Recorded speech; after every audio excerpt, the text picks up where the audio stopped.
Баршаңызға қайырлы күн, құрметті көрермендер. Менің арнама қош келдіңіздер. Бүгін сіздермен бір жасағаннан өте жұмсақ, үлпілдек әрі дәмді болып шығатын пирожки жасаймыз. Видеода көріп тұрғандарыңыздай іші толықтай пісіп шығатын болады. Бұл пирожкилерді майға қуырып пісірсеңіздер де, сонымен қатар пешке салып пісірсе де жұмсақ әрі дәмді болып шығады.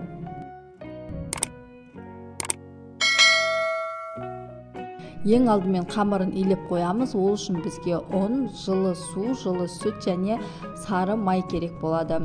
Ыдысымызға 150 мг жылы суды құямыз. Оның үстінен 150 грамм жылы сүтті құйып, қамырымыз жұмсақ болып илену үшін үстінен май құйып жібереміз. Мен сұйық майды қостым. Сіздер кез келген сары май болсын, маргарин болсын, кез келген майды қоса бересіздер.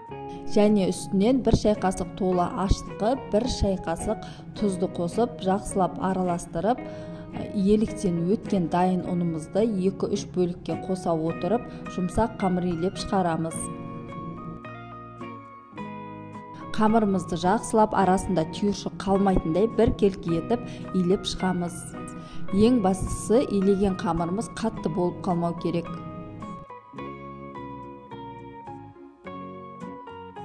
Міне менде осындай тығыздықтағы қамыр иленіп шықты. Енді бетін целлофанмен немесе пищевая пленкамен жауып, жылы жерге 1-2 сағат көлеміне қоя тұрамыз. Енді осы арада біздің қамырымыз ашып дайын болғанша ішіндегі салмасын дайындап аламыз. Ең алдымен картоптардың қабығын ашып, 4-5 картопты суға салып 20 минут шамасында пісіріп аламыз. Осылай шанышқымен кескен кезде картопымыз үзіліп тұру керек.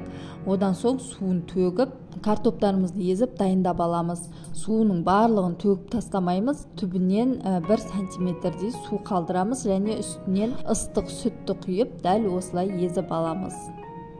Дәл осы орайда блендермен езіп шықсаңыздар да болады.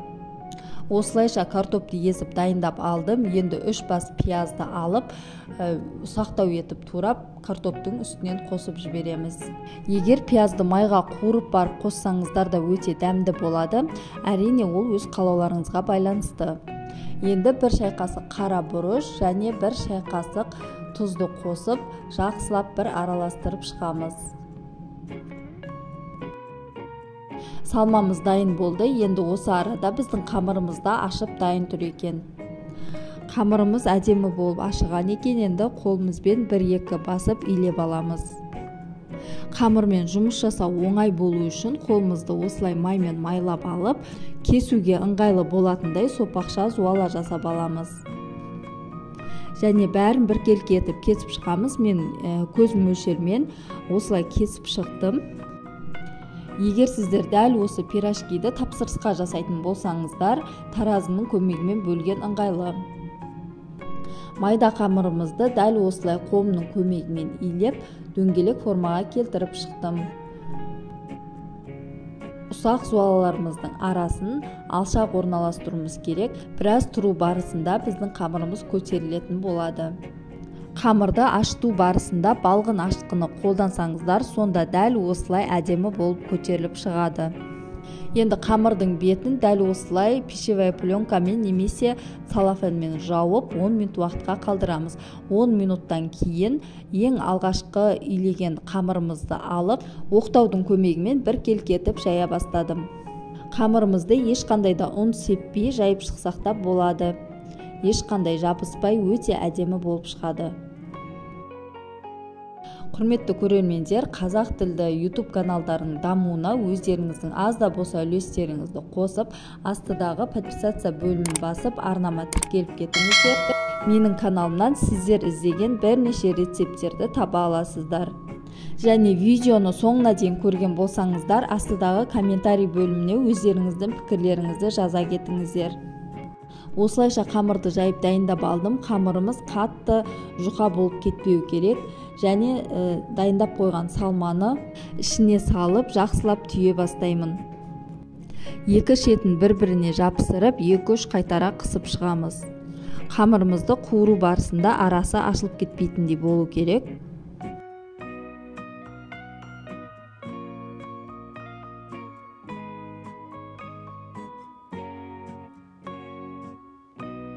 Қамырлардың барлығын осылайша түйіп дайындап алдым. Енді табаға салып қуыратын боламын.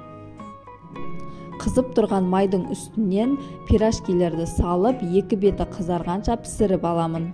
Түйілген жағы ажырап кетпес үшін ең алдымен түйілген жағын пісіріп аламыз.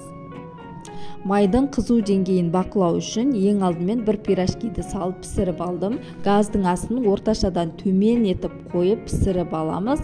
Егер қатты отта пісірсек, екі беті тез қызарып кетеді де ішкі жағы шикі болып қалады.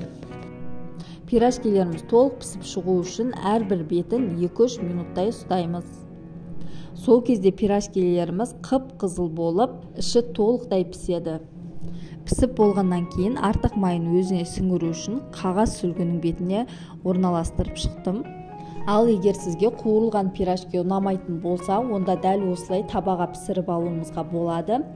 Жаңағы түйіліп дайын тұрған қамырларды алып табаға орналастырып, дәл осылай үстінен жұмыртқаның сарысын жағып шығамыз.